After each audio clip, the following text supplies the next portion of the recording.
Hello, everyone, and welcome to the denouement session for Return to Our Bellow. The what?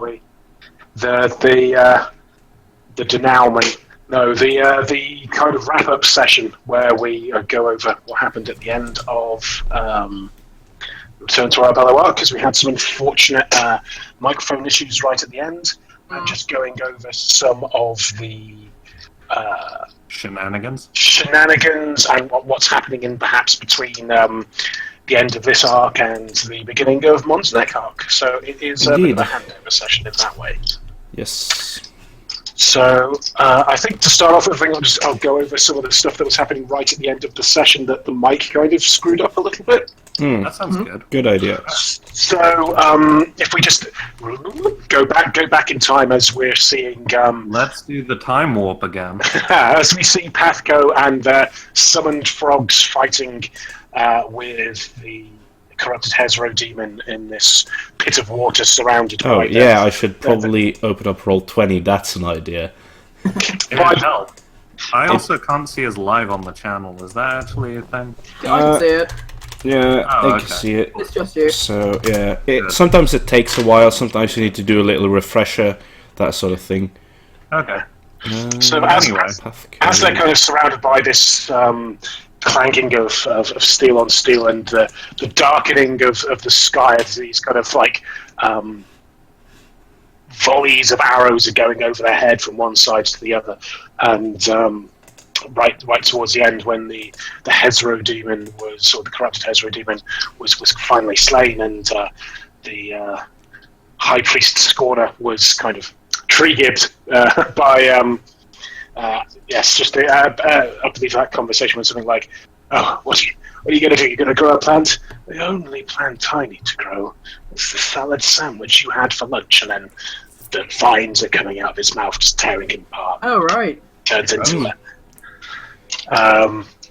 So yes, I thought that kind of came across at the end. So yes, that was kind of what happened right towards the end of there, where the Hezro demon being kind of knocked down, just kind of stunned almost. There's a Gavaseb side of things, and I just get that just kind of the shield that was kind of around High Priest kind of went down and gave Greenleaf the opportunity to steal something from the end of Alan Moore's Swamp Thing run. If I'm honest about that, but it's still an interesting visual of just this, just taking him out.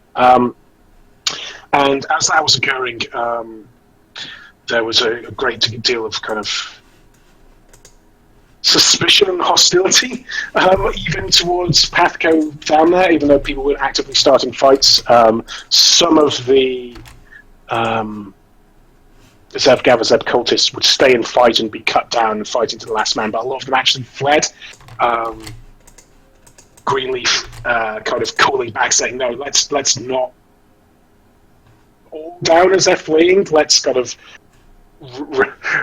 come back around and try and bring some peace to this land," which is kind of around the time when the Living Metal Treant was kind of going around the water and scooping you guys up and heading back towards the Marsh Top Inn.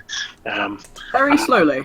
Very slowly. I imagine there's a lot of hesitancy to shoot at this thing, because it's very much a representation of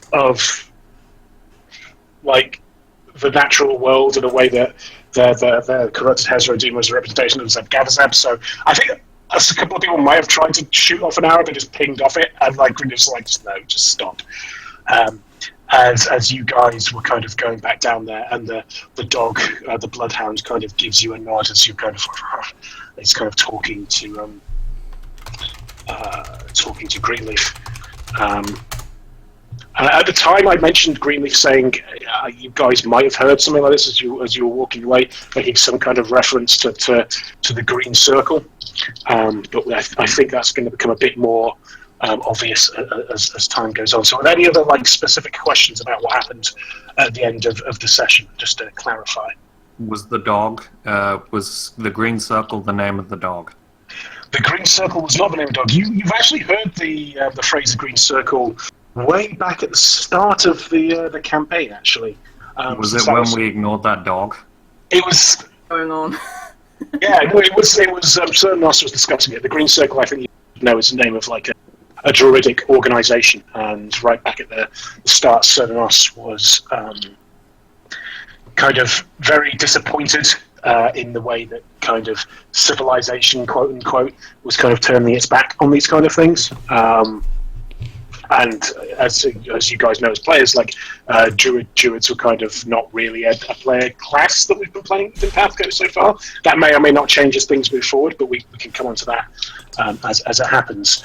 But no, the Green Circle was not the name of the dog; it was the name of an organisation. I think as the trio, I think the last image we get from Return to Arbello is of this like huge treant, and just all of the team just either held in his arms or riding on his shoulders, and it's and by all the team I mean Lysander and Dave Bonbon and Sigmund would also have been picked up. The treants are large enough to carry the capacity for those people is not an issue. So where was he taking us? Because we need to pick up. Well, Dave needs to pick up Riker. Also, the other Bonbon brother, all those guys. He's I mean, the Bonbon brothers can probably just do their thing. They're those kinds of people that you just cannot get rid of in any possible way because they're that annoying. Oh man, can you imagine if it flicks to like the beginning of the next arc and they're still there? Like they just sleep on our couch now? Oh wow. Good lord. I hate that. Well, I think that you would have gone partway back to the marsh before you kind of dropped off. I mean,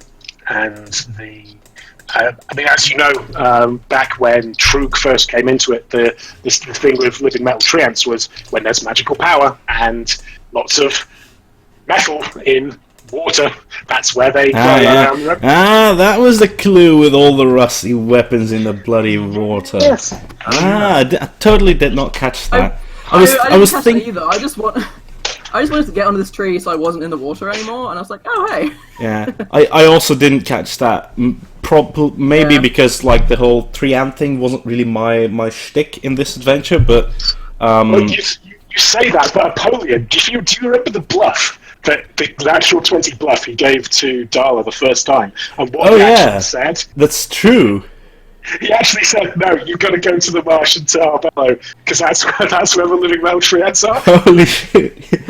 Wow. No, that is actually the. Oh wow! So that's amazing. That's so hard it became true. Wow, Yes. that's a power move. That's a power move right there. And to be fair, like that was. So, that was certainly an interesting. That was hilarious. That's hilarious in hindsight. What came first, you planning that out or Apollyon lying about it? Me planning that out. Wow, that makes it even better, actually. I wasn't sure if it was going to be like literally at Marsh Top or at Arbello, but I knew it was going to be past around that area. Nice. Okay. Return to Arbello took a the while. bulk of PATHCO's run. I think this is like episode 100, probably. The finale. I'm not sure. Let's see. Long. It is long. We've been stuck on 67 for a while. Let's see. How many sessions did you originally think it would take? That's a good question. Like, because when it very first started, it was when I think you'd taken a step back from doing GM stuff, Jack, and like originally the idea for Return to Arbello was just kind of starting around Marshtot. And there was maybe going to be a couple of sessions just on the road up until that point. But I kind of stretched out a little bit, just because I knew it was going to be less of a... just basically to give you a bit more time to recover and get back on DM mojo, as it were. So, in terms of the original plan, it was not originally planned to be this long. Session-wise, I don't know. There was a lot of fights which I thought would take one session, ended up taking 2 sessions, and there was a lot of kind of plot stuff that kind of came into it. I think probably it's about maybe half as long again as I thought, maybe twice as long as I originally thought, something like that. You know what's Are you funny, busy guys? Counting aloud in the background. Yes. You know what's funny? We are currently on session 99. So the next session is going to start. Next on session 100. is going to start on session 100. Oh, that's pretty good. That's serendipitous. It is. That's like more than 200 hours of Yeah, buddy. Yeah, buddy. 3 days is that? Hold on, where's my calculator? what, like 18? And that's only the stuff that's on the Whereas channel. a week of our Oh lives. no, wait, no, that's not true. That's not true Yeah, at all. It Because- doesn't Week of our lives. include. Yeah, it's the total amount of sessions, because the content that we have on the channel doesn't start from strictly session 1. It starts And there was- from Ossenheim's session 1. Yeah. Yeah. Ossenheim's module 4, isn't it? I think so. Yeah. The vampires, the tower, the other tower, Yes. and then Ottenheim. Yeah, that's true. Very true. I forgot we did 2 tower modules Ah, in a row. bollocks. That was a weird Totally shout. They're quite different, to be fair. They are a staple of the fantasy genre. Does someone else want to pass to Acthia with questions? I'm first going to look up when, because I've been actually doing something here that was a bit redundant, because I was doing the thumbnails for Sea Storms and Scumports, but I realized that in the middle of that module I need to switch icons for it, because we had part 1 and part 2, which I didn't do. So I need to figure out some other time when we swapped. However, in regards to Arbello, let's see, what questions do I have? I've got a burning question. Oh, Okay. yeah, yes, then you can certainly go ahead. Okay. Esme and the cool cleric and all of them, are they all okay? Darren? Oh, those are good questions. When the trio would have dropped you off, like maybe halfway through the swamp, and would have just kind of found a good place to start slurping up some more magical juice in the way that living metal treants do, you guys would have. The marshal in there, wouldn't there be? Juice. The raid. Yep. So he would have been slurping up some stuff there. And I think you would have actually Boggards, maybe around that area. Maybe you would have Starcroak, which is the name of the druid who turned up late with Starbucks. Right. They wouldn't have been starting trouble. Like, you would have seen them, but keeping a distance. And as you got back to the Moshed Up Inn, yes, you would have found that there hadn't been a follow-up attack. Like, I'm imagining you're getting back there kind of almost nighttime-ish. Or just after night has fallen, and there hasn't been a follow-up raid from the Boggards. In fact, there's been some notes that they're there, but they're kind of keeping their distance. And, you know, there appears to be some communication between that and Arbello itself. The actual Pathfinder Society is... It's an interesting situation when you guys get back, because the whole plan... Like, Sigrun gets some damn dirty looks when he comes back as well. Less so for Nasander and Bonbon. But the plan was to kind of be doing a sneak attack, almost. Basically power him of the army and have the element of surprise. Now, obviously, that's not there anymore. And they've had the shit kicked out of them by Large Bill. So... In terms of like moving forward the assault, it's not happening that day.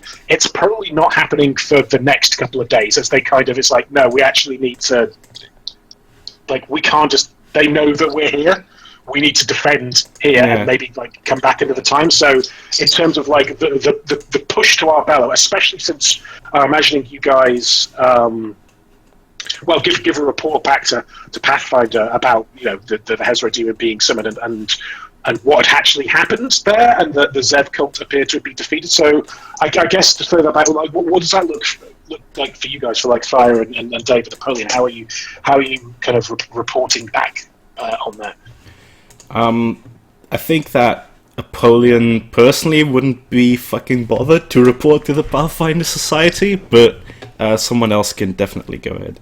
Well, I think Monk Beck at least would definitely have found you out and asked, like, how did this go? Oh yeah. Well, you as a group, not necessarily. Yeah, in that case, Apollyon would probably just say something like, "Well, we killed it." And there would be, I think, a bit of a cheer. Like, would they know though? Did they even know about the whole Hezra Demon thing? yeah, they did. They were there when when you were going through the orb and you were returning to them. Like, they gave you some information on it a little bit as well. It's partially why they sent you guys out actually to go and get Sigmund and to go and get it.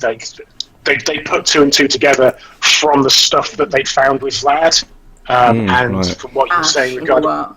Yeah, exactly. Like, they kind of figured that something like this was going to be happening, so with that stopped, they're still kind of concerned about Arbello, but the fact that the Zev cult has been defeated has kind of taken the pressure off a little bit, especially since a lot of the people that were there in the town, like Barktown boys a little bit, like the Tide Knights are like up for whatever.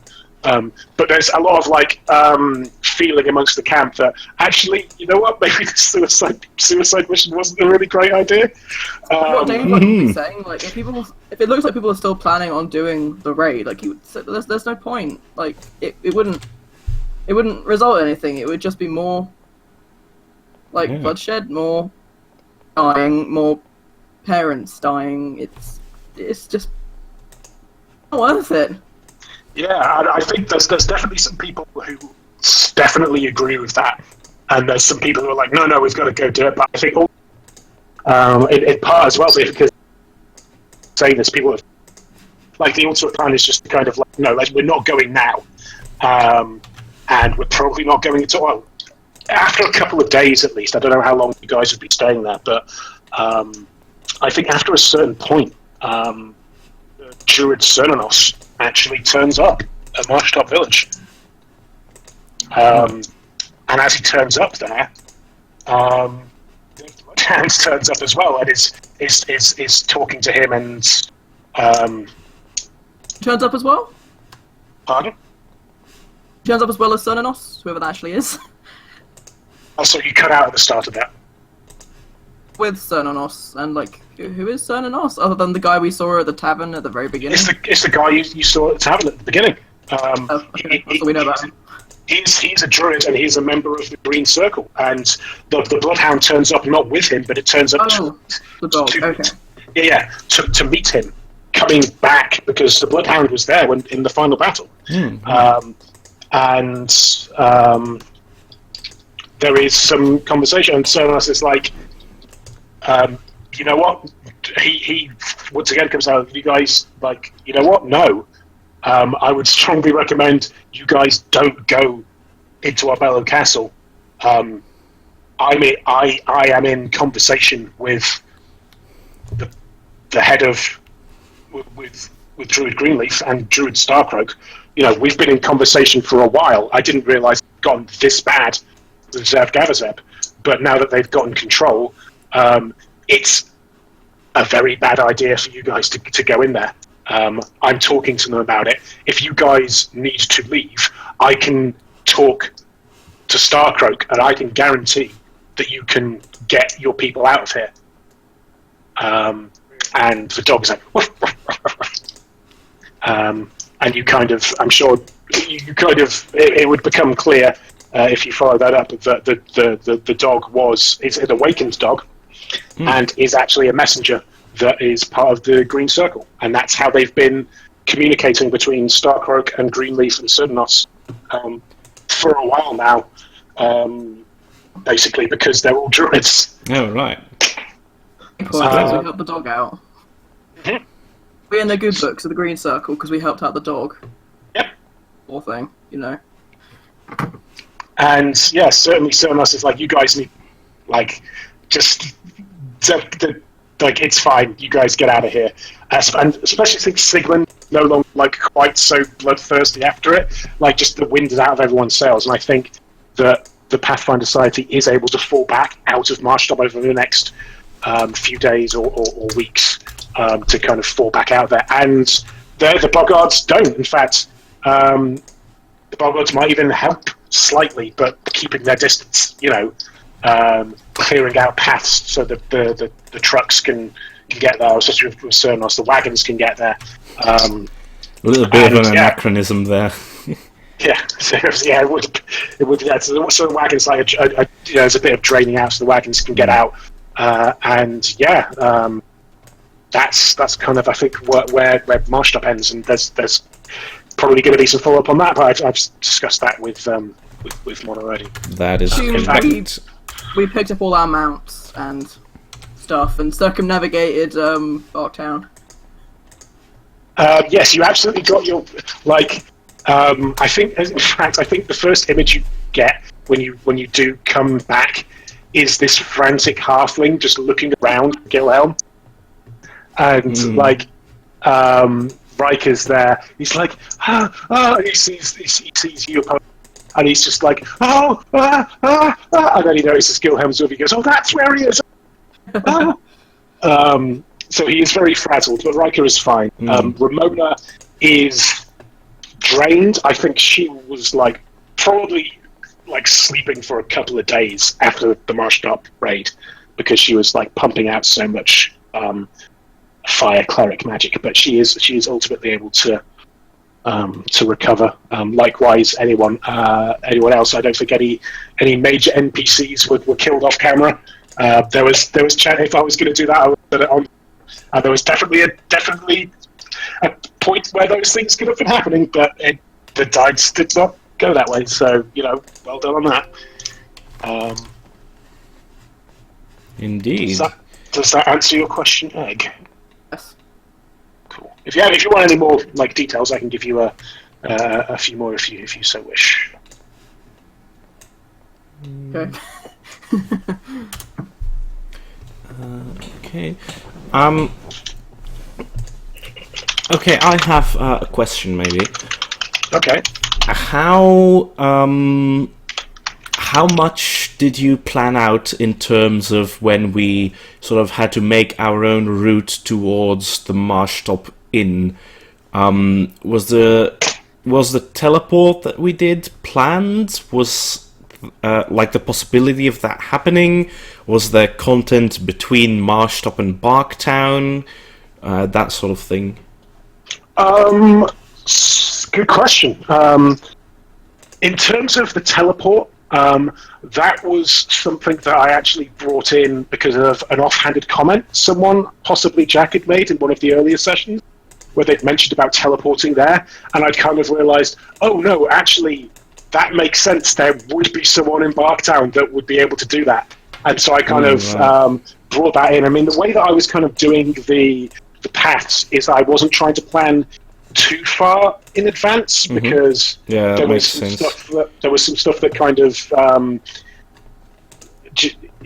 could not happen at all. There was a few things in Urchester that I kind of partially planned out that we didn't get to do, and so I wanted to.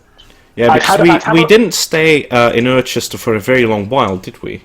Yeah, we sort of breezed through it. Yeah. I can come back to that because there was some. I did have some plans for that, but you've got to respect what the players want to do, and you guys avoided it. And it might have been quite good for you to have avoided it. Mm-hmm. People arrested. Right, yeah. But that ended up not happening. I mean, in terms of how much stuff I actually planned out, I had a few encounters between Barktown and the marsh. It was going to be a bit more kind of roadside general things, like more wild animal type bits rather than anything majorly in the plot. I had a few maps that had those kind of but I didn't end up using them. And to be honest, in hindsight, I think the teleport system was much better in terms of getting all the kind of plot in line. Right. So yeah, I had a few rough ideas, but nothing concrete. I was generally that makes a couple of sessions in advance. Makes a lot of sense. I think that went a significant amount off the rails. Not I don't think so, actually. I feel. you. I'm sorry. I'm not asking you. I'm asking Actio. He's the one that knows all the details. No, yeah, that's true. In terms of the thing that went most off the rails, it was probably the thing in the mayor's house. That is one I hadn't really, didn't really plan for, and had to kind of scramble a little bit. But it ended up being a good thing that ended up setting up some other stuff in the future. That's pretty cool. When I put all those people around the house on the map, it was actually as a soft barricade to get you down more to the south where the Barktown boys were. Like that was where you were first gonna meet the Barktown boys. Oh, right. Them. And we never met them. We never even met them.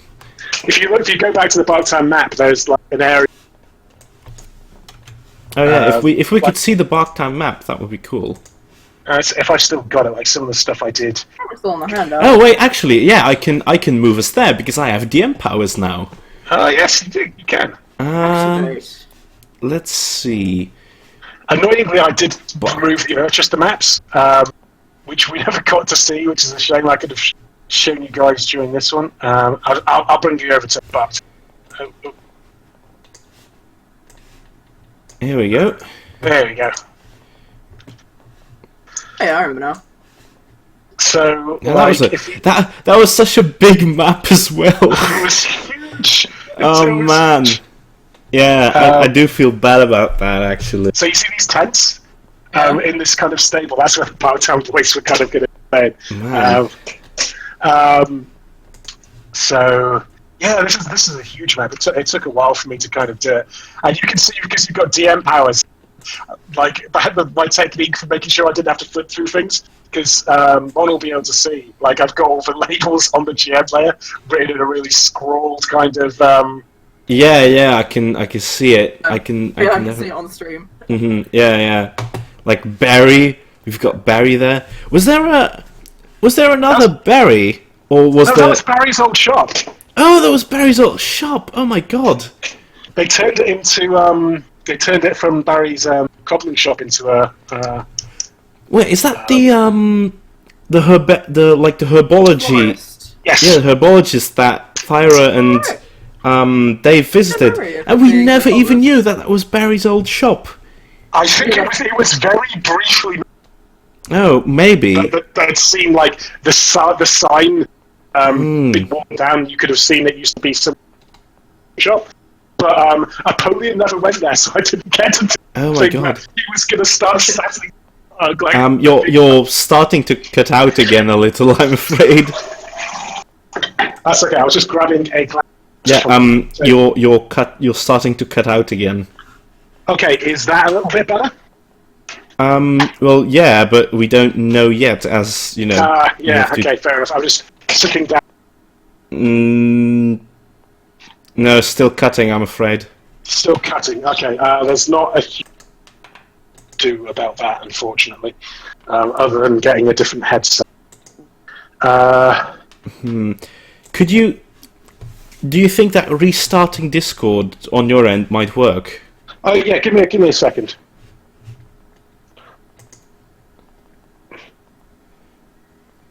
Because it is a little bit of a bother. Man, I feel so bad though about Barktown, because there was such potential there, which we didn't get to explore because of me, because of my foolish actions.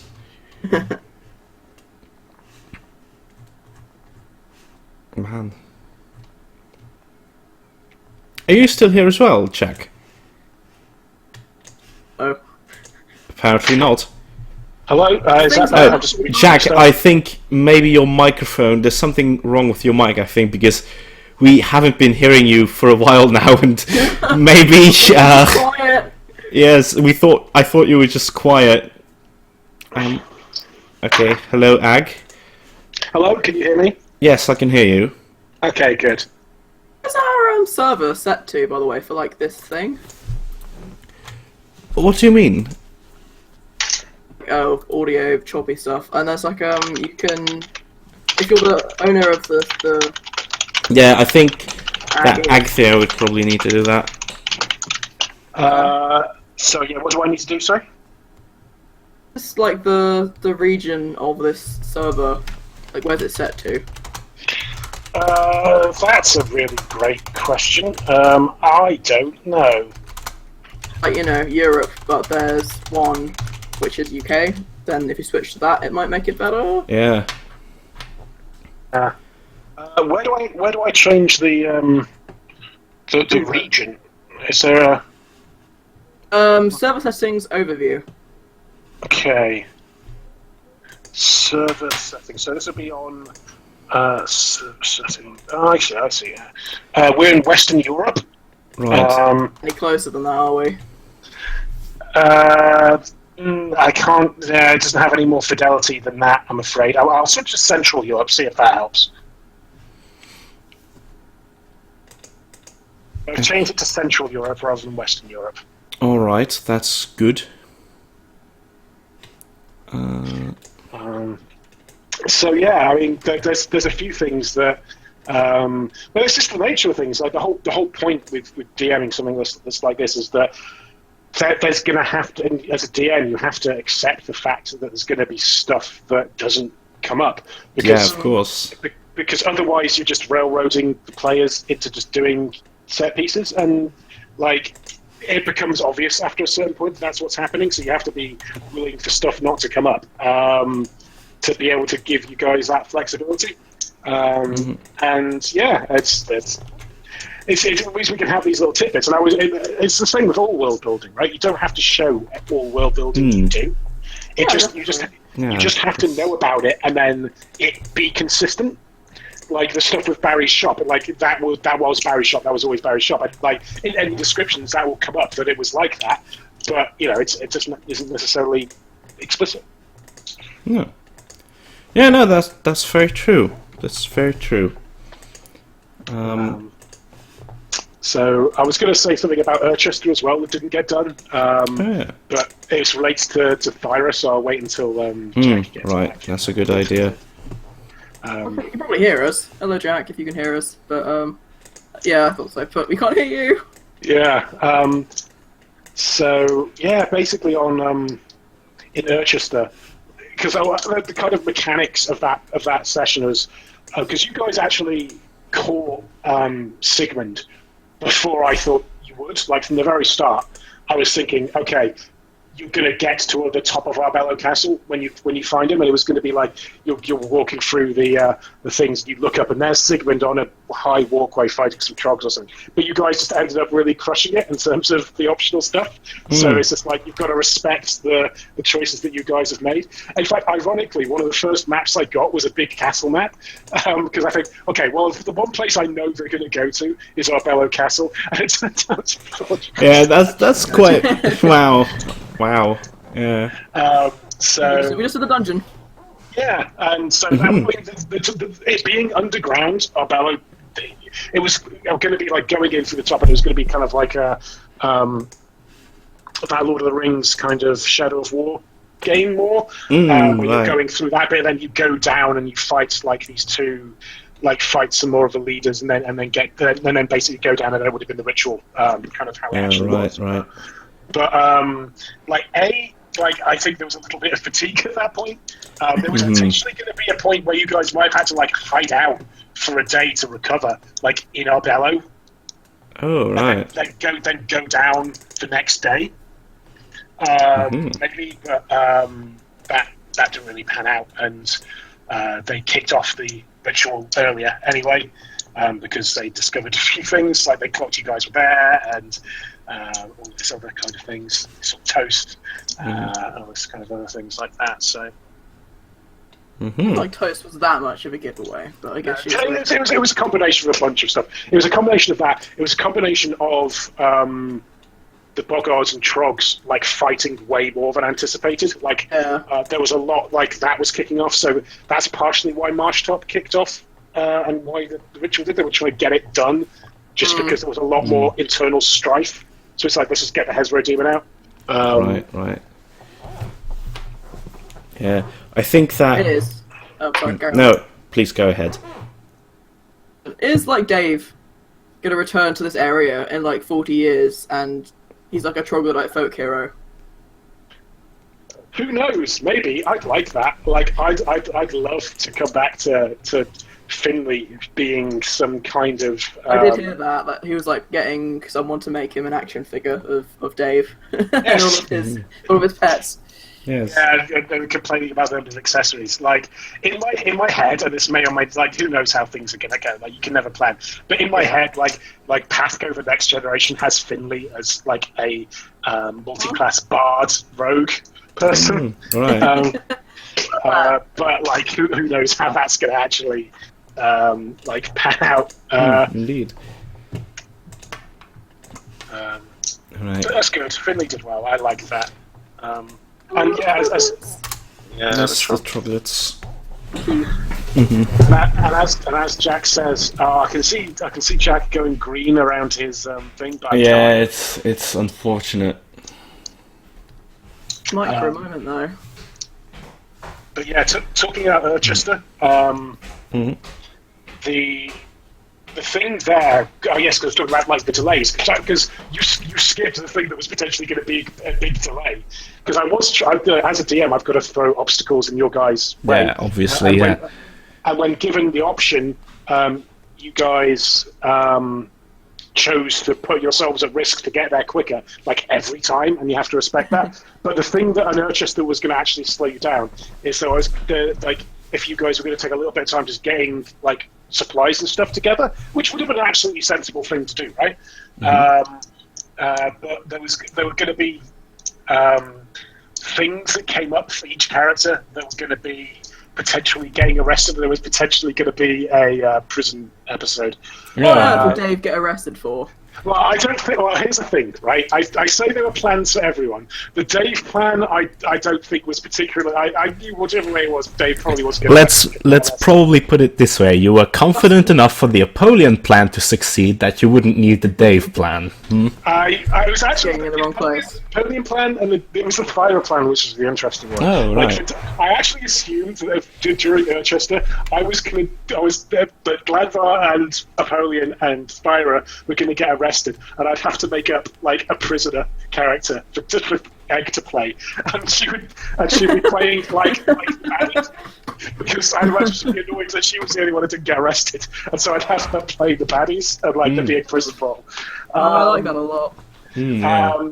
But for Apollyon, it was going to be stuff like just the necromancy around Dorchester. Like there's a lot of routes there. I didn't really flesh that out fully just because it's like you can it's an obvious thing, isn't it? Yeah, if you leave Apollyon in a city, he's probably going to do something that's going to get You could leave Apollyon in the middle of an empty room with no walls or doors, and he would get into trouble. This is true. And for Glanvar, obviously there's a lot of stuff there regarding his backstory. But for Thyra, because she was talking about maybe going to the Church of Thor, and I was thinking about having a little subplot where one of the priests of Thor like was dressing her down and gives her like this really basic kind of just go to this like orphanage and just talk to them about Thor and give a sermon, just basic cleric stuff. And it was going to be that like handing out pamphlets and things like that. And she was going to be doing that, and the kids wouldn't be into it. And then all of a sudden, this multi-class bard cleric of Loki was going to rock up on a wagon outside with a couple of sorcerers with like a lute. And they'd be doing some like reverb on the lute, so he's like the equivalent of the old fantasy electric guitar, like giving out massive solos to like go, "No, Thor sucks, yo!"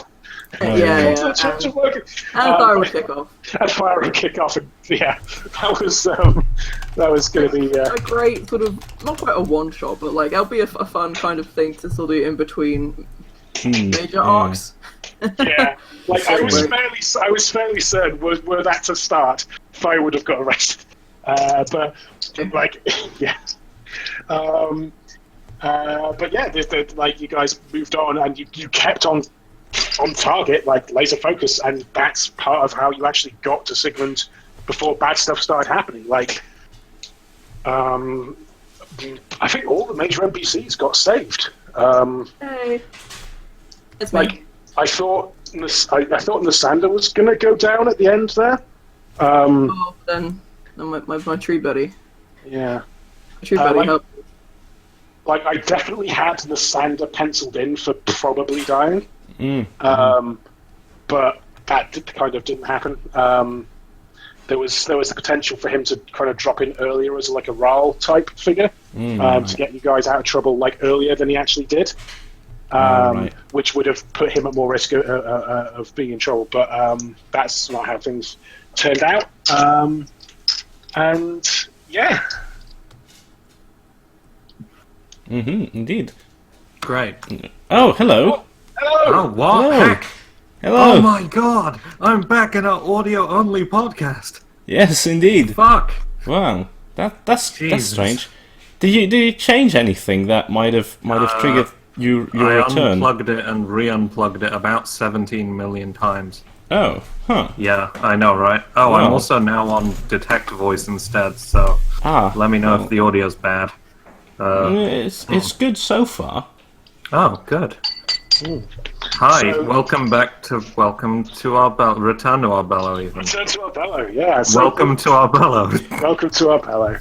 So It would actually be really fun to do like a time travel thing at Arbello at some point before the fall. Hmm. It was so yeah. Like, do you think Thyra might have got arrested in that particular scenario, John? The thing is, Thyra has gotten arrested in that particular scenario before because it's her backstory. Amazing. Jack, sir. Hi, Jack. So, hi again. I don't think I ever bothered talking about this on stream at any given point, but in Dwarven culture, clerics are both diplomats and, well, priests. And Thyra managed to cause a slightly major diplomatic sort of incident by beating up 3 sort of acolytes of hell in the middle of a major concourse. Right. Yeah, that would do it. Yeah, so that's why she's currently a missionary. She ended up on our doorstep, like literally. Yeah, I can't remember why she ended up there specifically. I find a group that does good things, and like she happened to wander through the Riverton area and hear about this group that does good things. That's probably it. Nice. It's a good thing. Yeah, I'm not entirely sure whether everyone has PATHCO penciled down as a group doing good things, but well, We've done somewhat. yeah, we've done. We did. That's true, actually. So That's yeah, very as true. long as Thyra didn't come into town and then ask Kate Fish Whiskers, as long Yeah, as she asked yeah. anybody else, like, it probably would have been fine. Anyone who has interacted for more than a moment with Napoleon, basically. Kate Fish Whiskers, Yeah. me and Kate Fish Whiskers are fine. She just doesn't like Polly. That's Yeah, true. that's pretty reasonable. Which is reasonable. He's been a complete asshole to her. It's true. It's very true. He did rob her, that is true. That's very true. Hey, remember I when do- you I do- robbed an innocent woman that one time? I do confess to that. At one time, Well, yeah, I mean, there's been multiple instances of things like that occurring, to be fair. That one This is time on debatable. camera? Well, yeah. and also just to be clear as well for you, man, I don't think I mentioned this when we were off screen, but in terms of average wealth per level, I think PATHCO's good. I think everyone's level 8. Everyone who is level 8 has about 33 grand. Right. worth of stuff. Jesus. I feel that way, for me anyway, but that's fine. Dave doesn't need that much money.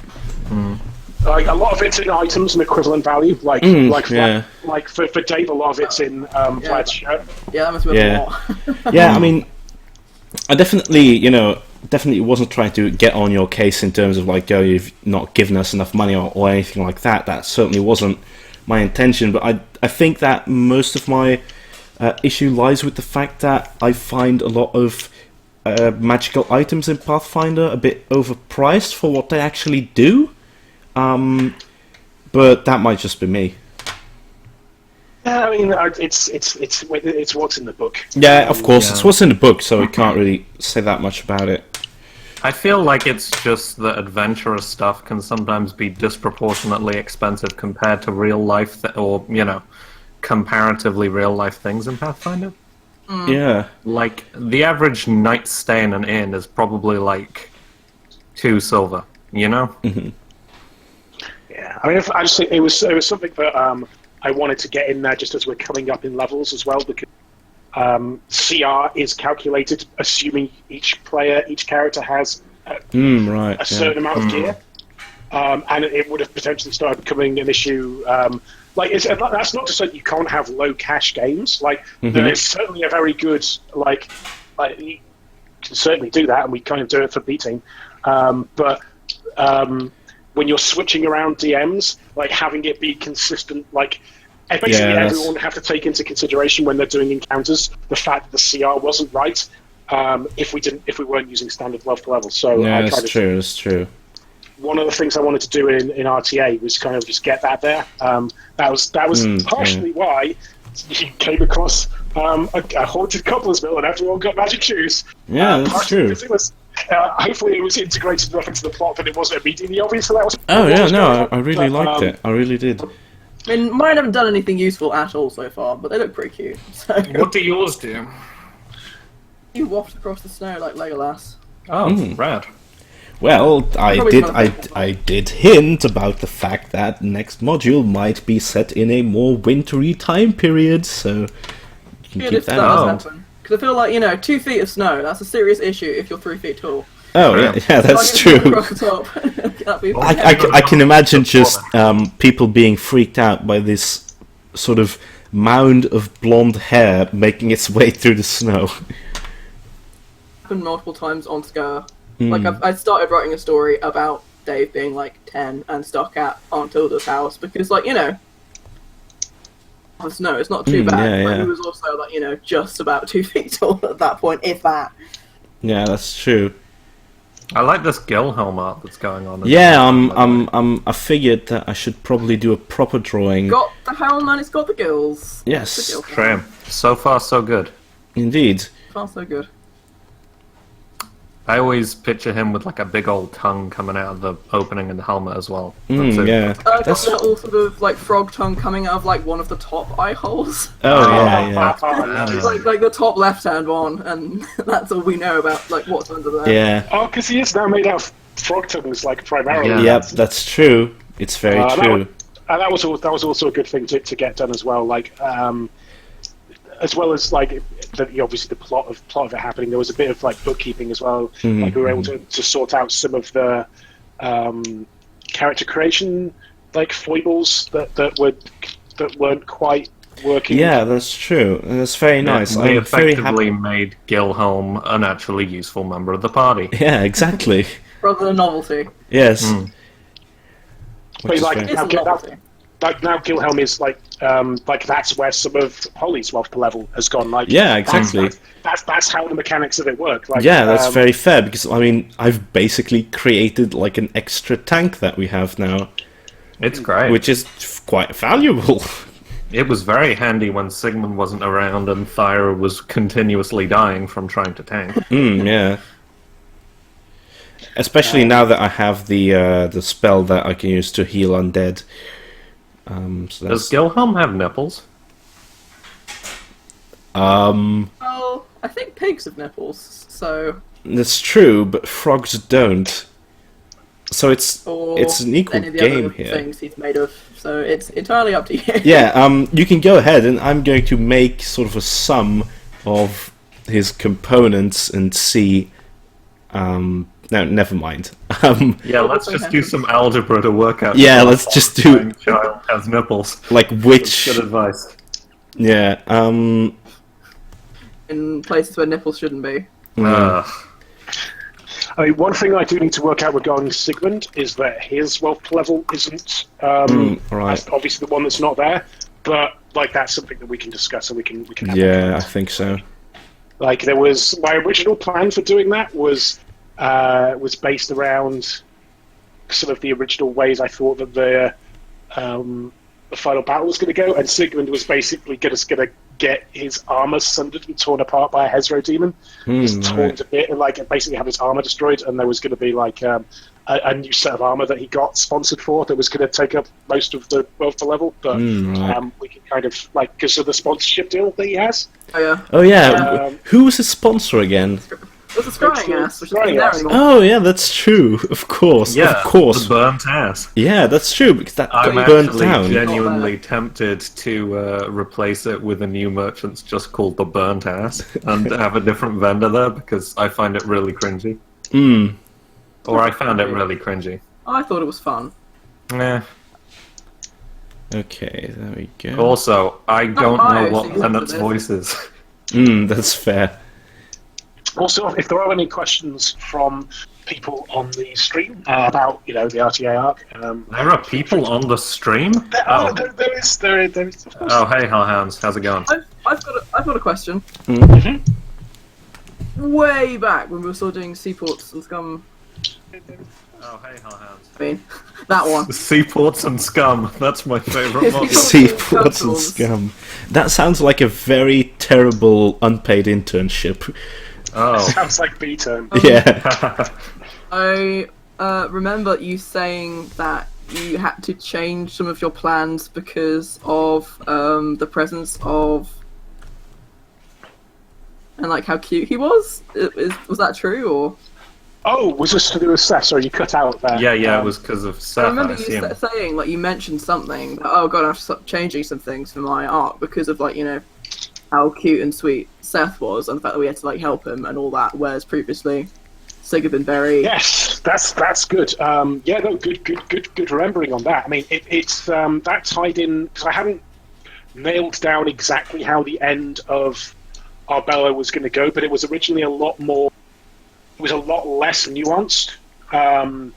Like, it was actually significantly less nuanced, and this is a thing I want to say. Thanks, Jack, for bringing the Seth in to there, because it was originally going to, like me thinking about that, and me thinking more, like, in depth about Sigmund's relationship with troglodytes in general, and in general the kind of trope of, like, oh, always evil creatures. And when I was thinking about that, it's like, actually, you know what, that's kind of rubbish.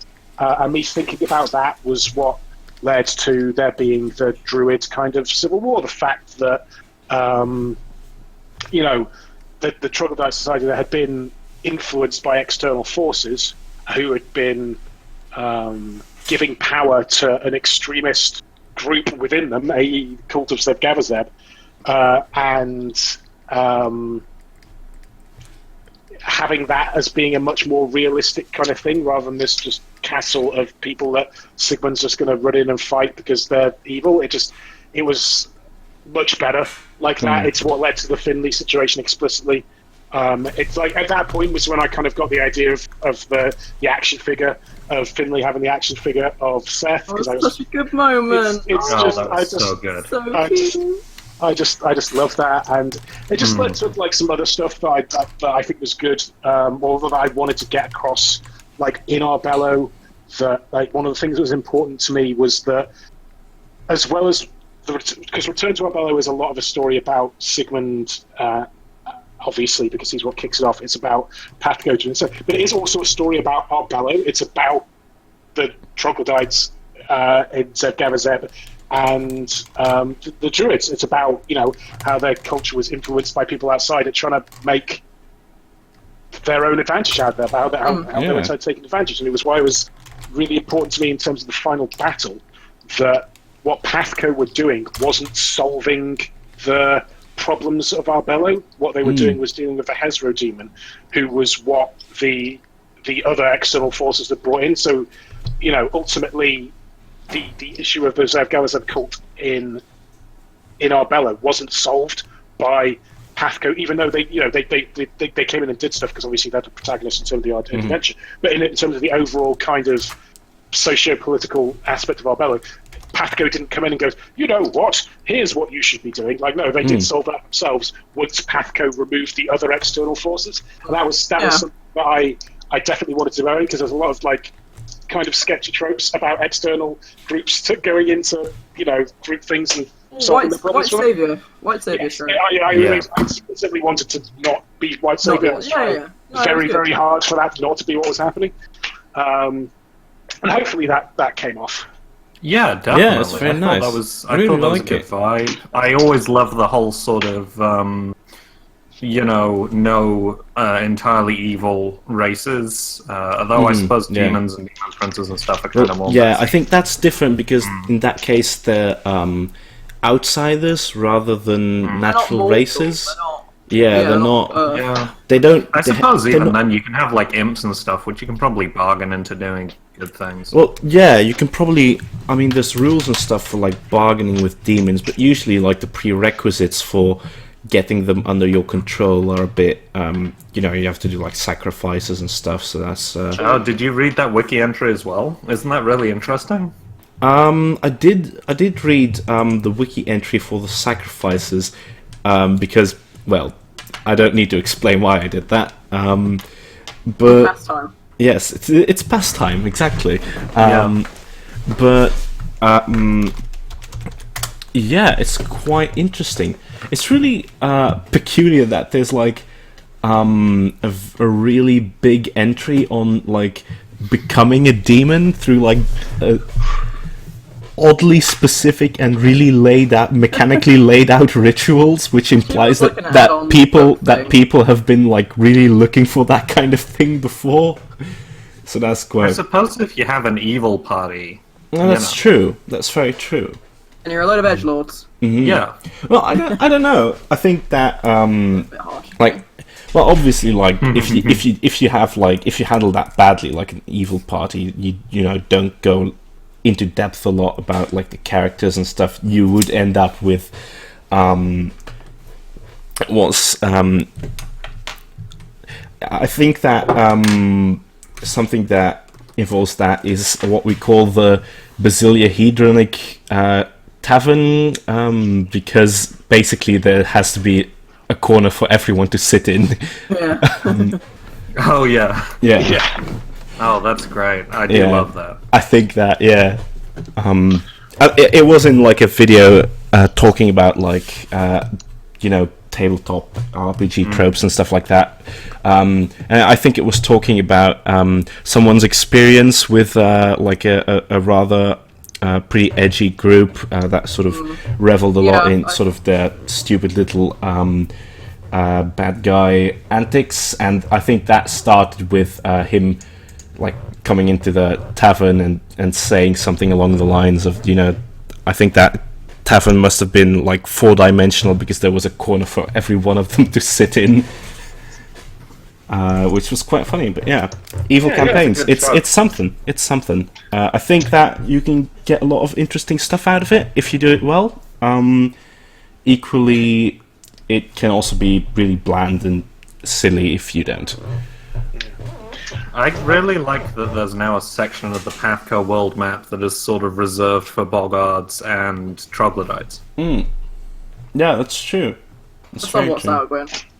And somewhat somewhat Sourgwyn, Sourgwyn. that's true. Although they felt like more traditional enemies. It's, Well, like, is it fair to assume that, like, because we got the intel that the was it the Barktown or was it Urchester? It was Barktown. It was Barktown. It was Barktown, like, Publish. to take care of them because, like, obviously they didn't fight other than the swamp giant which got sacrificed.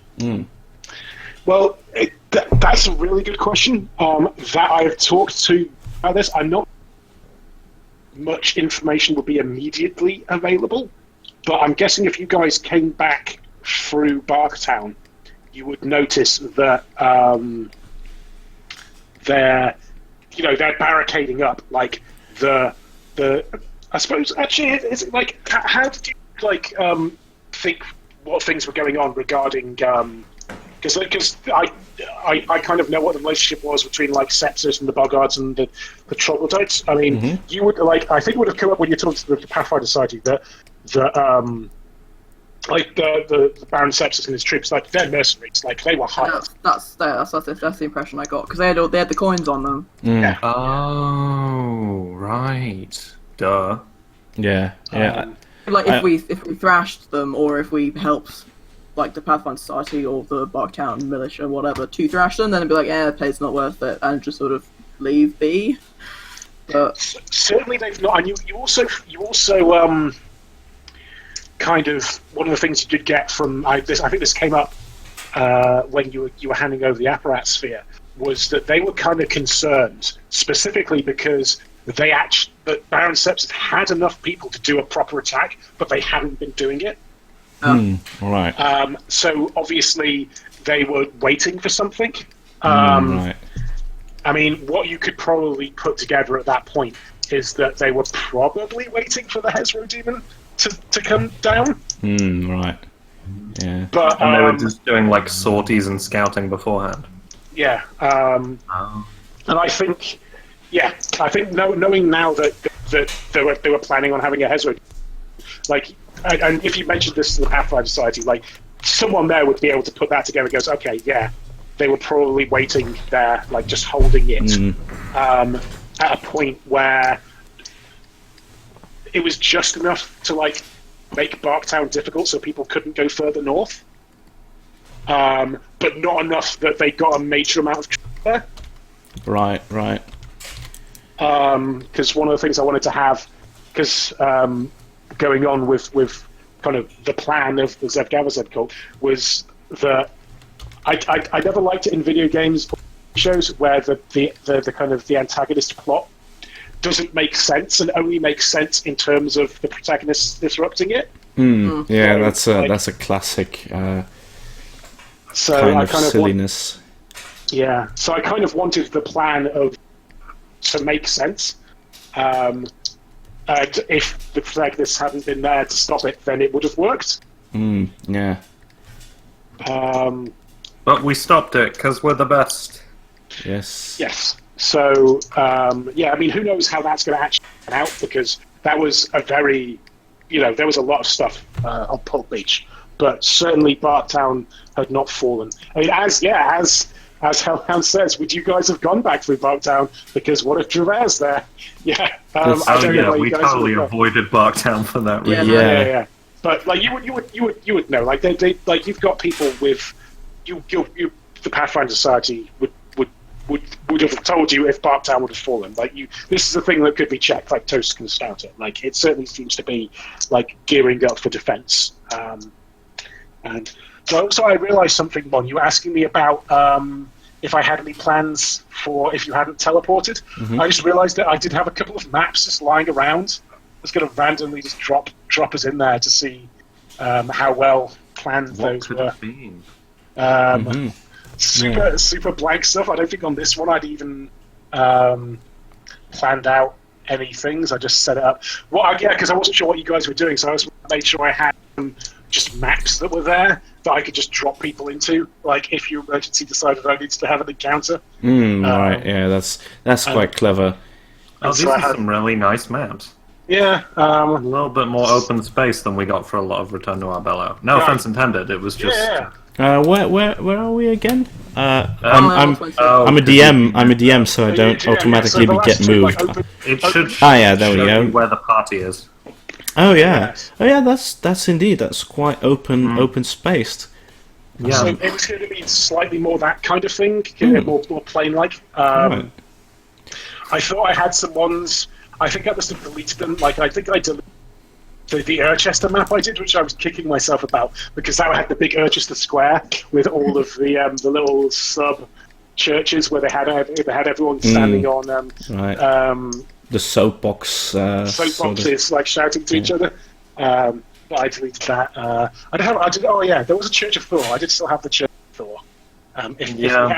If we had gone there, it would have been something like that.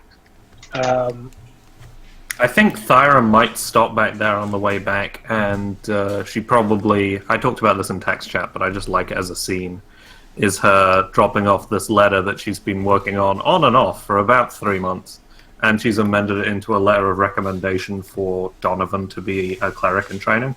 Oh, right. I still would want to be a cleric in training. I don't know. Do you think to ask him that? No, Thyra doesn't think things through. She's wise, but not necessarily intelligent. This Dave has that problem in reverse. Yeah. Huh, good point. Okay. Well, I will cede DM control back over to you, man. Yeah. Yeah. I'm sorry, you cut away a little there. Could you repeat? I was going to cede DM control back to you if you want to. And I'll leave the maps there in case you need them for them. Right, yeah. I will. Oh, hang on. Yes, sorry. Lookout Night. There was. I think that was one of the other ones I was planning to. Yeah. No. Lookout Night was the was the one we actually did for Was this the Red is Not a Color right. camp? That was or right, Darla's camp? That was Yeah. that was Darla's camp. Yeah. Ah, yeah. Good times. Yeah, I really liked Darla showing up after the Pulp Beach cave fight. I thought that was Angry quite lady. clever and definitely seemed like something she would do. Yeah. Yeah. I'm glad she kind of like worked as a character. That's pulling us back to the actual map. Yeah, in terms of, I just think I liked her as a character. I'm glad that worked. Yeah, I really like I know evil opposites is such an overdone trope, but it is fun. It's a good one. It is fun. There we go. So yeah, any other kind of questions, or if how? Let's I see. think I had one more. What was like the percentage chance at any given time that Sigmund wasn't going to make it out of this module alive? That's a good. At any point in time, it's difficult to say. In terms of the way I was kind of imagining it, like obviously, anything could have gone wrong in like that fight. So if he got DPS down by like random fireballs, he could have gone there.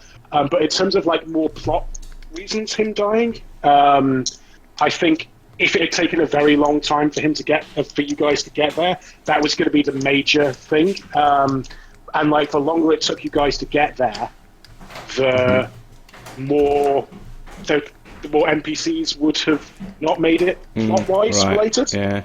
And Sigmund was on that list, but he was towards the end of it. Like, I think if it had been really slow, like he would have, Bryce wouldn't have been at Marshall. He would have been with Sigmund out doing scouting missions.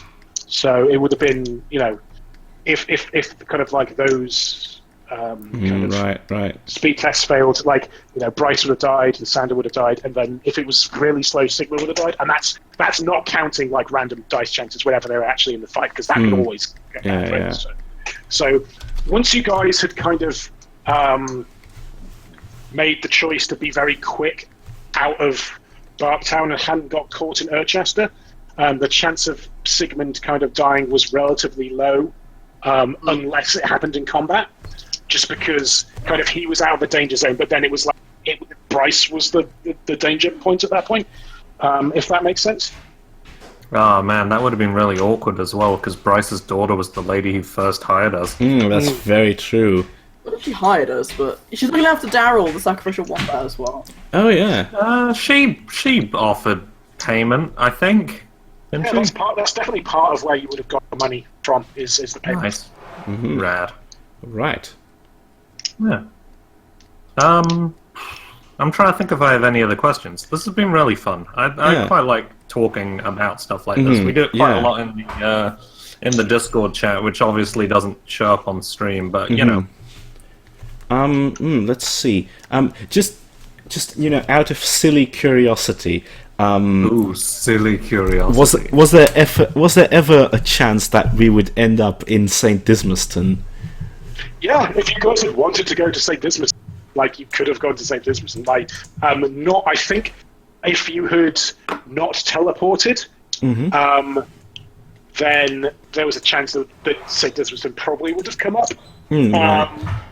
If not going to it, but people from it. Yeah. Come up during that kind of plane section. Is it as depressing as it sounds? Is it like we have a place in Wales called Blaenau Festiniog, and the thinking behind it is always raining in Blaenau Festiniog.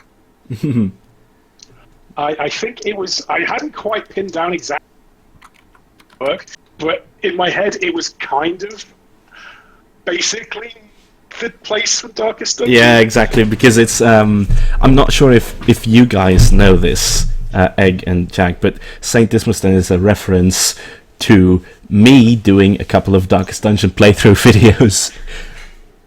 Oh, really? Yeah. When was this?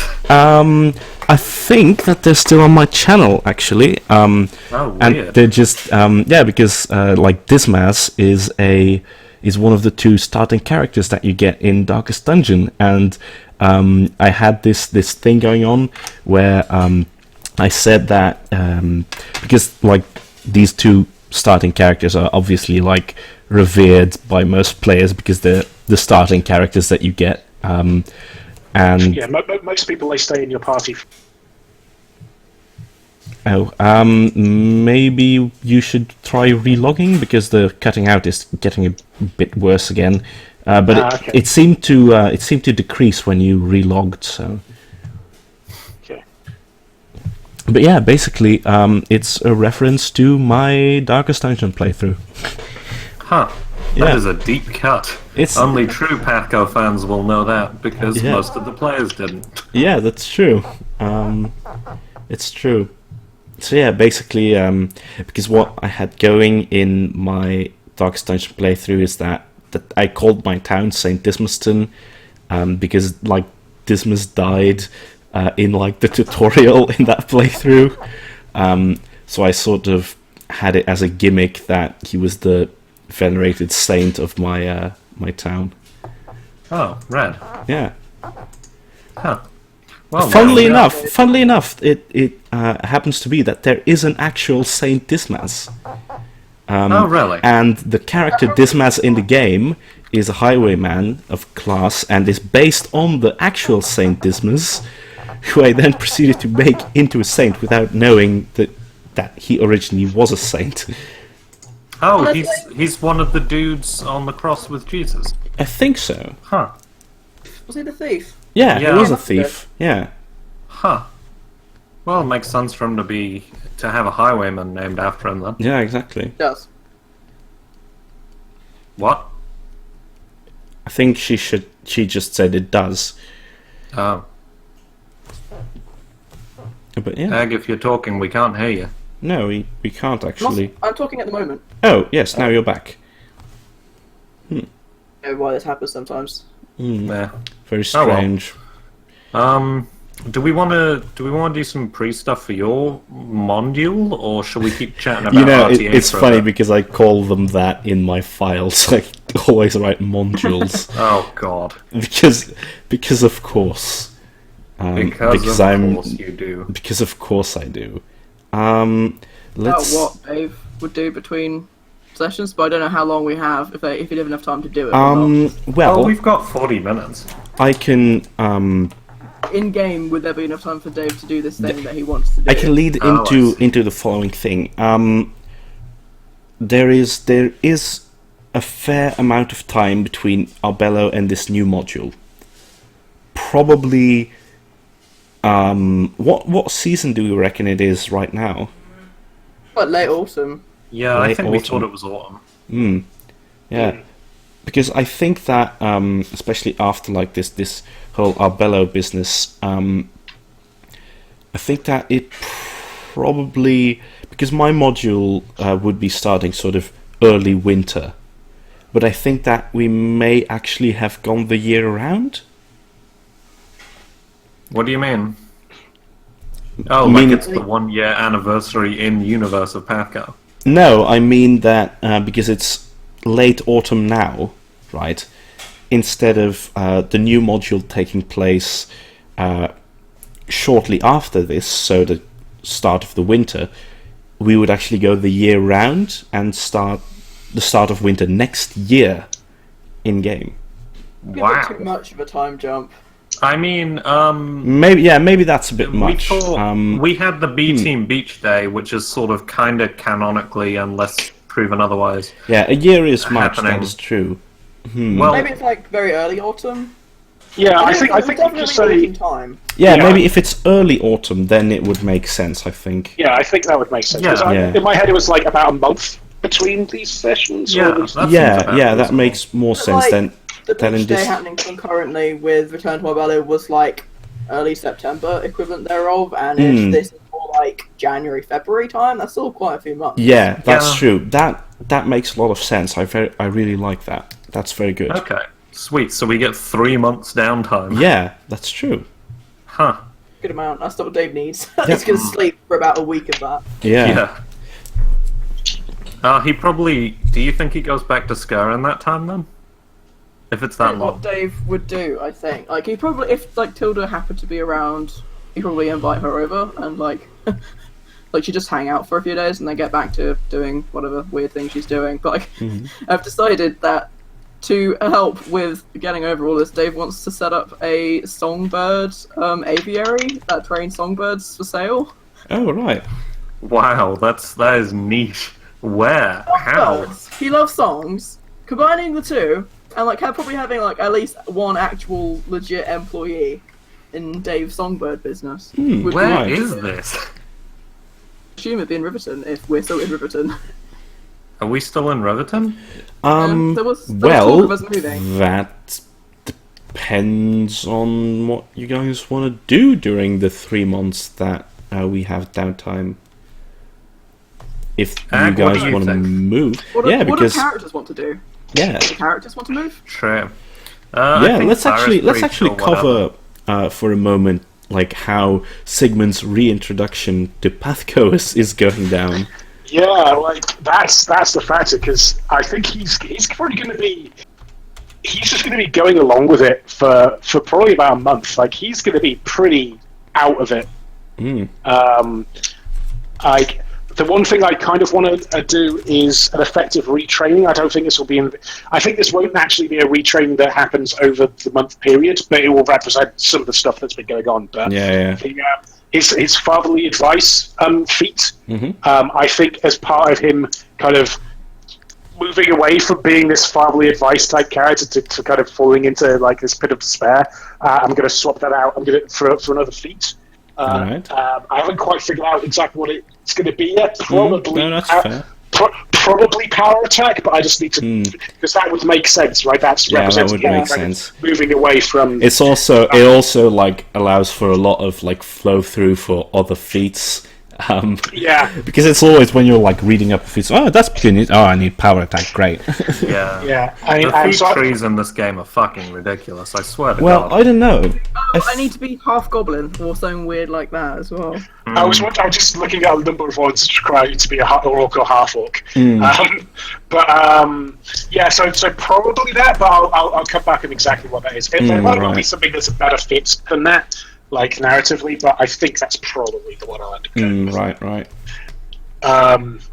But in terms of how because this is a very weird situation for Sigmund, because apparently I reckon there might even be a point where he is just so gut-wrenchingly embarrassed when he kind of just comes back to his senses about because he was lost. The grief. He was kind of actually. That's a point, because you've also still got the locket that had the picture of Sigmund and Michael and the kids in it. That's very true. So I don't know. Is Sig bisexual? Is Sig bisexual? Yes. Is the categorical answer to that? Yeah, and yes, that was partly why he was having certain reactions to how this was going down.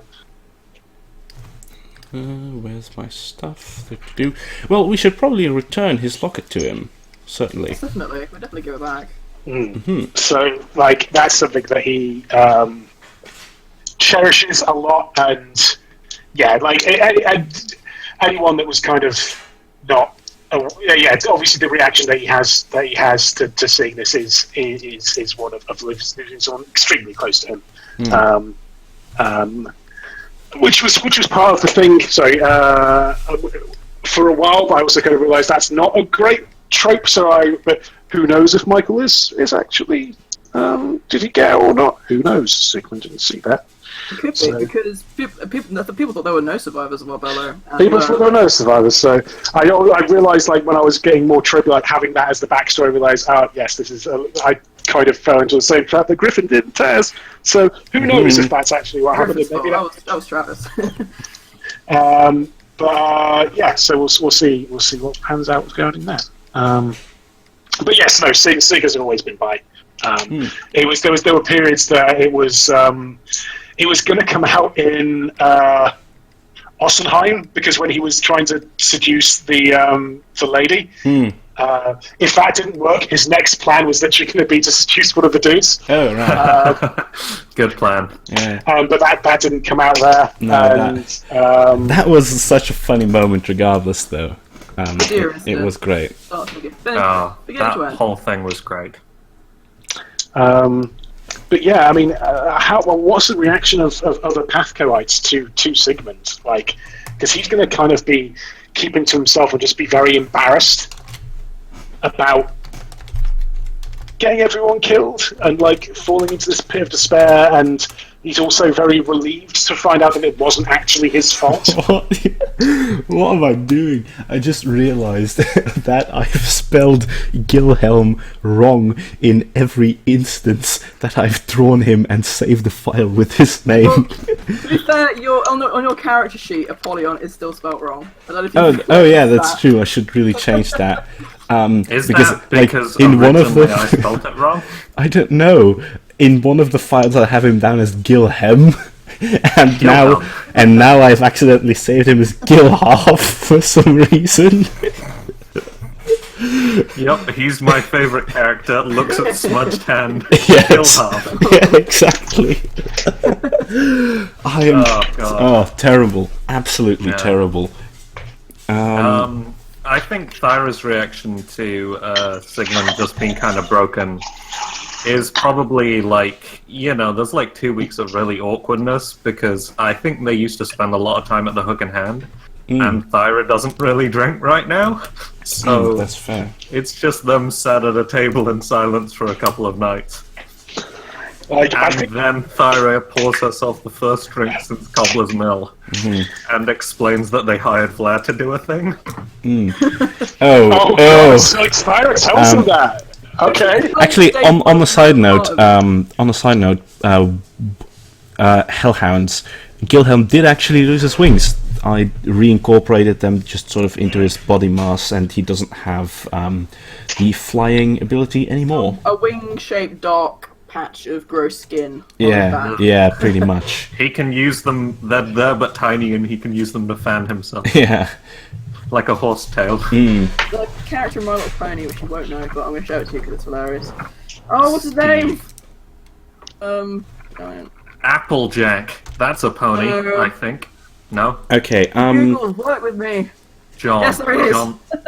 Wait, what are we looking for?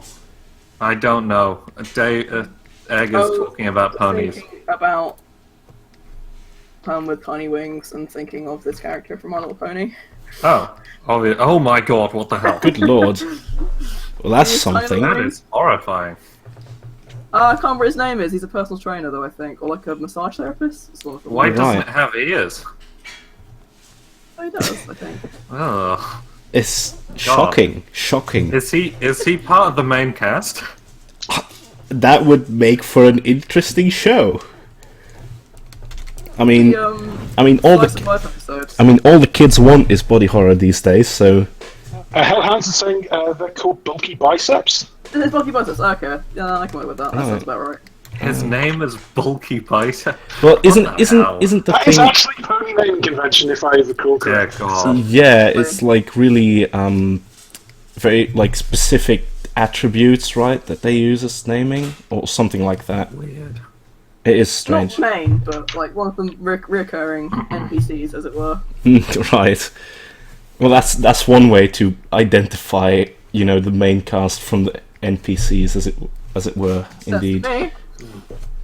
So I think, like Sigmund is still drinking at the moment, which is it's probably not a great healthy thing for him, but that's something that I'm gonna come to as I'm dealing with him moving forward. But Thyra's dwarven, and it took her actively being traumatized to stop drinking.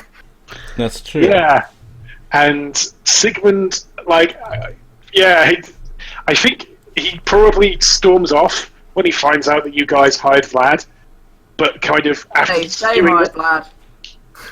What if we just don't see him for a week after this? Like, we could do that. I kind of like the optics on that a little bit, but then he comes back and he's like, no, I understand. It makes sense. Because he hired a lot of sketchy people as part of the thing as well. Like, maybe it wasn't a week, but maybe it was like a day or two, right? But right. Like I think Yeah, like if Sigmund vanished, like after, like if Starry said to Dave, "Oh yeah, I told Sigmund about the whole thing with Vlad," and then like Sigmund's not there for like 2 days, Dave would freak out. He would try to find him. Yeah, Napoleon would also just sort of get off his ass and say, "Oh, not again." I think maybe he just storms out for like that night and like comes back the next day or so, like maybe midday, and he's just like, "No, I understand. Like, no, I get it." Because I just forgot how Sigmund sounds. I can't remember. It's terrible. He was just have kind of like a huskier quality to your voice. I think he was slightly more posh sounding for his. Well, you go back and listen to some of the old episodes. Yeah, that's true. Yeah. I'll just do that. That's so weird. We record everything. We record everything. That would be sensible. Also, just saying, when Sigmund says, "Oh yeah, I hired some dodgy people for Return to Arbello," the camera pans over to Dave and the other Bonbon, who are still living on PATHCO's couch. Is that actually canon, by the way? Like, they brought the couch with them. We didn't even own a couch beforehand. Oh my god. No. Maybe they try, but we just kick him out. Maybe they live in Riverton now? There's still empty houses in Riverton. Why? I love them. They're my favourite characters. I'm gonna wait a second. I'm gonna bring up where did I put it? I hope I still have it. That one drawing of I think one of the bonbons. I don't think I have it anymore. Our neighbours Lapis and Peridot. I do like that did we come up with Lapis and Peridot before Lapis and Peridot was a thing? Who do you mean exactly? Our neighbours? Who are that? Kate Medette and Kate Fish Whiskers. And I only realised that like. Oh yeah, that's quite funny. Oh man, I think I lost. I think I lost the one really like rancid drawing that I did of Dave Bonbon in all his horrifying detail. Was that Dave or was that Tommy? I think that's Tommy. Yeah, I think it was Tommy. And that's what the other one's called. Yeah. Real sweet, heartfelt Dave thing that he would have done to make Sigma feel better, but now the moment's gone, you've ruined it. Oh, we can do that as well. Yeah, definitely. Okay, yeah, I was gonna say Dave would probably work on a saga type thing, like a song about the whole, like what happened at Arbello, like both then and now kind of thing. Just right. a song. Yeah, that makes a lot of sense. You are a bard after that's all, really so... sweet. I like that. That is really sweet. I think Sigmund will just burst out crying when he hears this for the first time. Oh no. It wasn't just for Sigmund, because like if the castle was taken and then retaken and then taken again and then retaken, like don't study history, there's a doomed to repeat it, etc. I think Dave would, like, not just for Sigmund, but for like to try to get people to remember that it just leads to more bloodshed. It won't ever end unless you theme anyway of his song. I like it. Yeah, it's good. It's good. Nice. Yeah, no, that's great. Dave, that's brilliant. Oh, this is some good downtime. A small pile of crumpled paper underneath, like way underneath his window in the bell tower of like crumpled up music sheets. Like, no, start again. For like 2 weeks. Right. And like Vlad would presumably get mentioned in that as well, right? Because Dave knows the true story now about how that. He would probably not mention Vlad by name, but he would say, like, in relation to what happened back then, Arbello. Oh, like a sneaky evil man poisoned the valiant guards, that kind of thing. More poetic. I kind of love the idea that this stuff's being sort of played a little bit further out across the land. Do we, one of the scenes like from when... the epilogue is Vlad listening to it? There's actually a thing for bards where instead of a feat you create something called a masterpiece, which works like a bardic performance. Maybe I should look into that. Oh yeah, that's a good idea. I think that would be a good time to sort of maybe look into that. Now that we have like a story under our belt, like Arbello. Yeah. In between setting up my bird aviary, if that is indeed something I do. Who works there? Medette has a thing for animals. We're doing a lot of golems there as well, right? Hands for the golems. Like in my headcanon, she's the one that, like, if a golem breaks, she's the one that fixes it. Like, people will come up to her with like a broken gun and say, "Please fix it." Oh And yeah. that's what she does with her time. Right. Yeah, that's That's what I good. figure anyway. I kind of want to redraw the Riverton map, actually. Just, like, show passage of time a little bit. Yeah, that would be cool. And just fucking all the random NPCs that we've gathered to Yeah. live here now. It's really great that we're sort of creating that settlement. It's pretty much fantasy Animal Crossing, and I like Yeah. that a lot. It is. Actually, I've just no, realised go something from you saying that, Egg, and Jack, in terms of that image of as it comes out, you hear like Vlad hearing this song. Like there's a specific thing in terms of passage of time. I think it would, if it's been like about a month, that it would be pertinent because this probably would be in the papers at this point. Yes, on. I do think so. So one of the days I think that Ag, I think you can tell them. However, only if you do the courier's voice, because he's probably also the newspaper man. Sort of. All right. Hello, everyone. Have you heard the news? Oh, it's you, Thyra. How are you today? It's me, your friend, the courier. Oh my god, it's so shrill every time. I Why know. do you Have you do got this? this? Have you got this latest? This the latest newspaper. Have you? I can hear you from like 3 miles away. I'm only 2 miles away. And I'm not. I'm just over the other side of the road. It's you, Sigmund. How are you doing? How'd that whole business go? Oh yeah, you guys all beat me up after that. I remember now. I don't know why I even hang around with you sometimes. It's my job. I'm a professional courier. That's what I do. So it's look. It's the latest. It's the latest paper from Manchester. Yeah, they've captured this one of the most wanted criminals in the entire Midlands. Found this little halflingman that's half naked for some reason, wandering around the marsh outside of Barktown.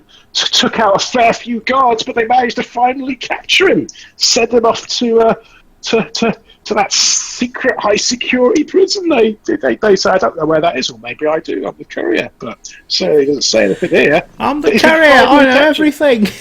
Yes. It's really bothering me that you've gained this verbal tick where you keep reminding people who you are. It's very... Are you having some self-esteem problems? No, I'm from concussion after you tied me to that tree and hit me. This is foreshadowing because I'm the secret antagonist of the final campaign. He's secretly a lich. I'm the courier. I'm secretly a demigod and I have an of Orcus. Oh, good lord. The courier is Orcus. That's why we've never revealed his name. Oh my god. Shocking. Oh god. Just why do we have this man around? He's amazing. You. Yeah. So yeah, like one of the things that did happen as a result of Arbella is that Vlad Tumblefluff has been captured outside of Barktown and has been shipped off to a maximum security prison. And I think we do get like an image of this guard like whistling and singing the song. The line about it as we cut to this like Vlad in like a Hannibal Lecter mask, like tied to this like gurney being wheeled around, and we just kind of cut to blank as you know we get to that. Beautiful. Dave walks around with evil kitty face for like 3 days after that news. Yeah. It's more of a smug kitty face. Yeah. It is a smug kitty face. It's a good kitty face. Very good. Very good. Yeah. Additionally, about the reason that Apollyon is, not going to be here for the next module, as you guys are sort of doing your thing, at a moment you catch Apollyon sort of standing outside the monastery, because that's where we live now, right? Yeah, we've always lived at the monastery. Well, yeah, we've always lived at the monastery. Apollyon sort of standing outside there and waiting for something, and as you sort of come out to see what he's waiting for, it's almost as if the sky darkens and there's this incredible flame that flares up, and out of this flame comes an actual, like a flaming staircase. Okay. And walking off the staircase comes a voice. Napoleon! It's been a while since I've seen you around, and you see a flaming lich walking down the staircase. And Napoleon is actually quite happy to see this man. He says, well, it's been a while, uncle.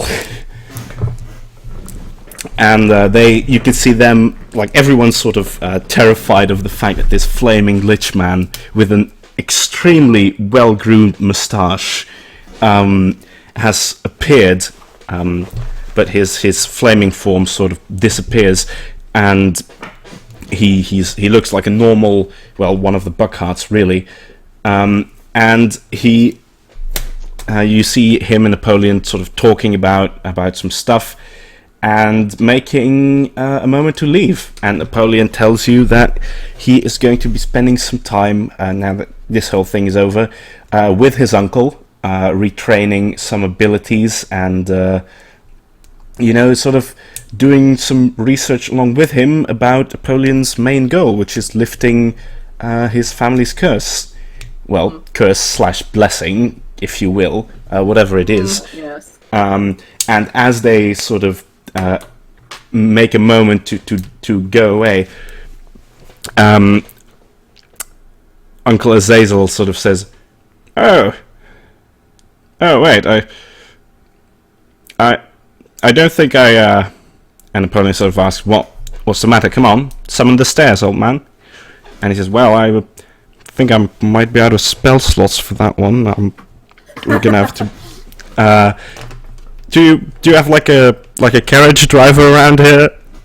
Do you have something like that? And yes. No, Flaming Lich, it's me, the courier. I can organise. Good Lord, what are you, creature of darkness? So I did that kind of laughter that just goes from very, very loud to silence. Yeah, exactly. Like miming uproar. It was awful. Yeah. So yeah, and yeah, you basically Napoleon and Azazel end up just taking the carriage away. Important question: does he take his squad with him? He does take his squad with him. He does. Does that include Freddie Mercury? That does include Freddie Mercury. Does that include? It includes Ryan, Gilhelm, and Freddie Mercury. And you can see him sort of loading some of his stuff from inside the monastery there as well, because he's probably going to be gone for a while. If there's anything that you guys want to cover with Napoleon before he leaves?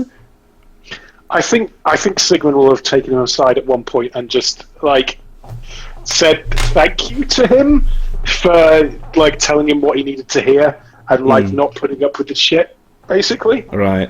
And he does appreciate that you guys did come after him. Now that he's starting to get a better handle on that. And he will try and be very earnest, I think. And I don't know, probably just basically going to tell him, yeah, whatever. I think that Napoleon is going to tell him I need to switch the voice again. See, Sigmund.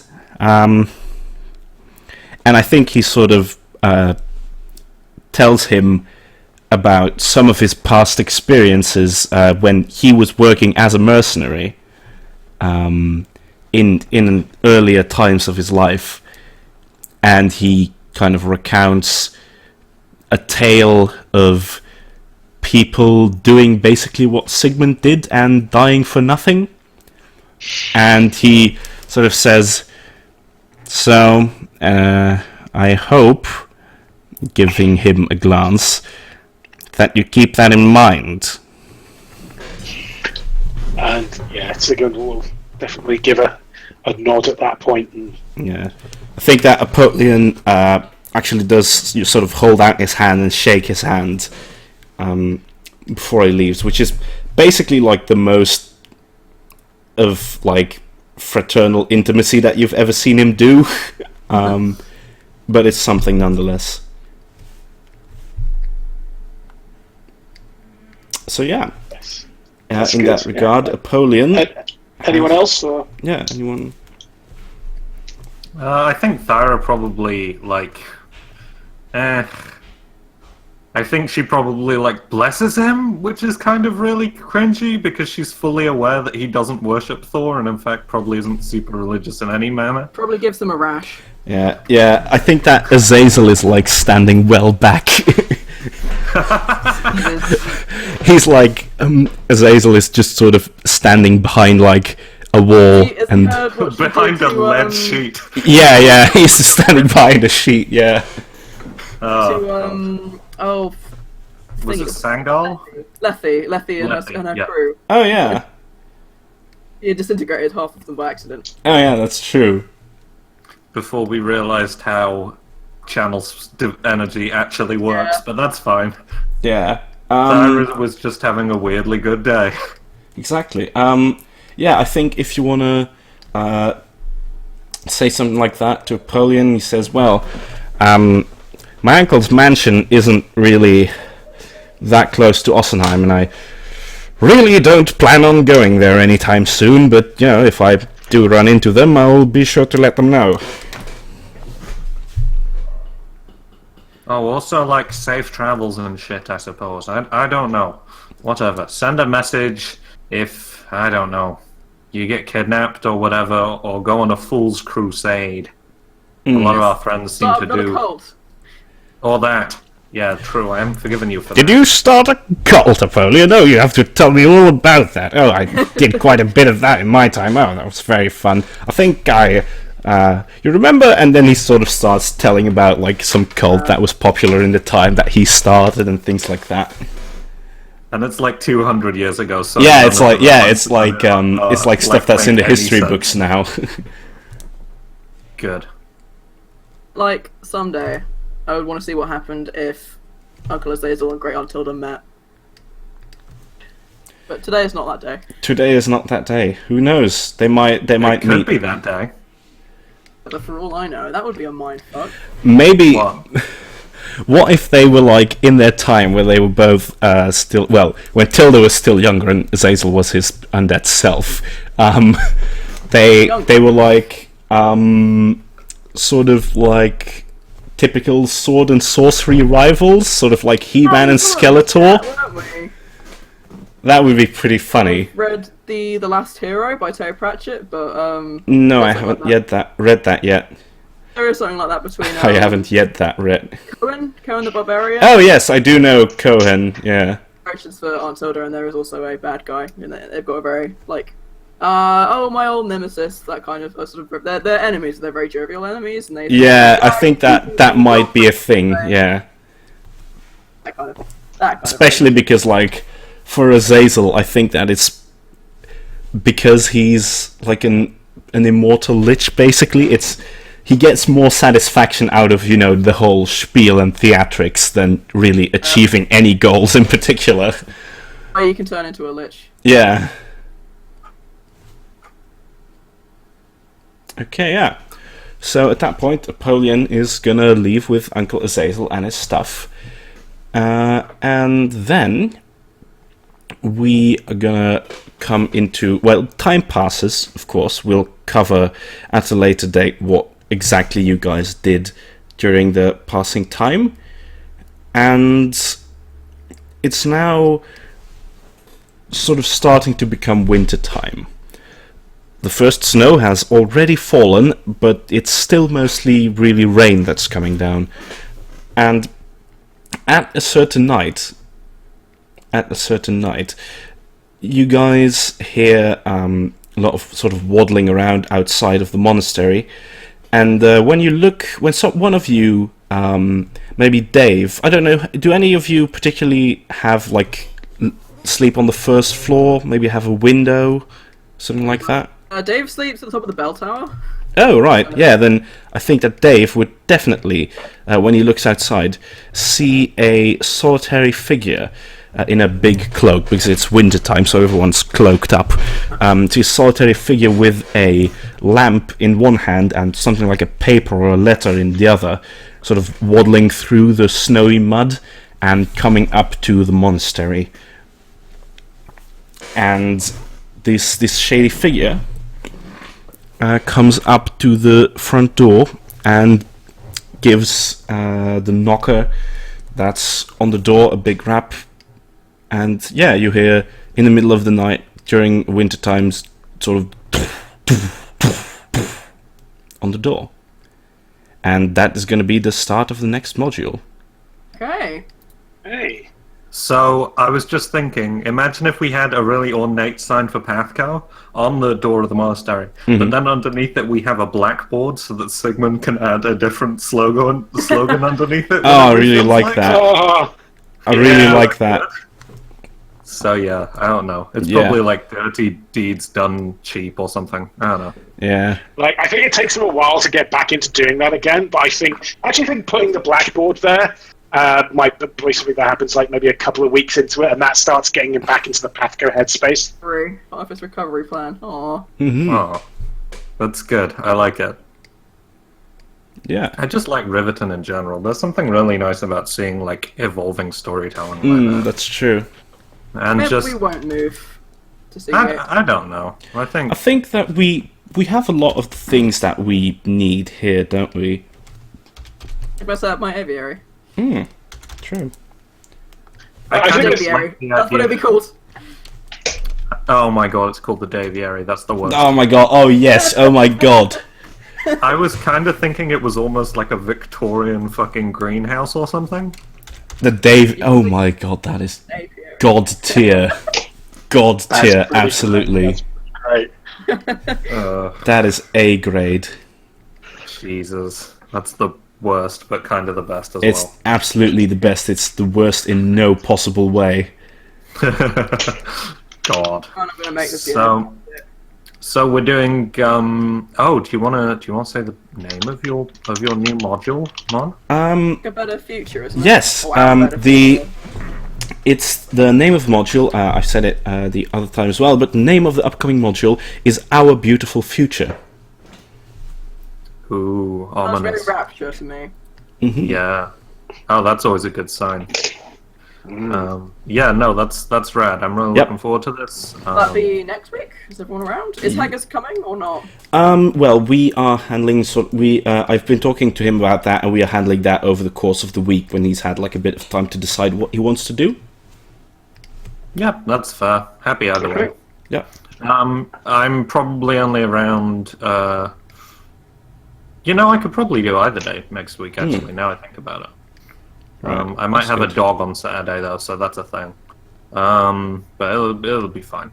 He's probably not super vocal. All right. I should be free both days. Rad. All right. Nice.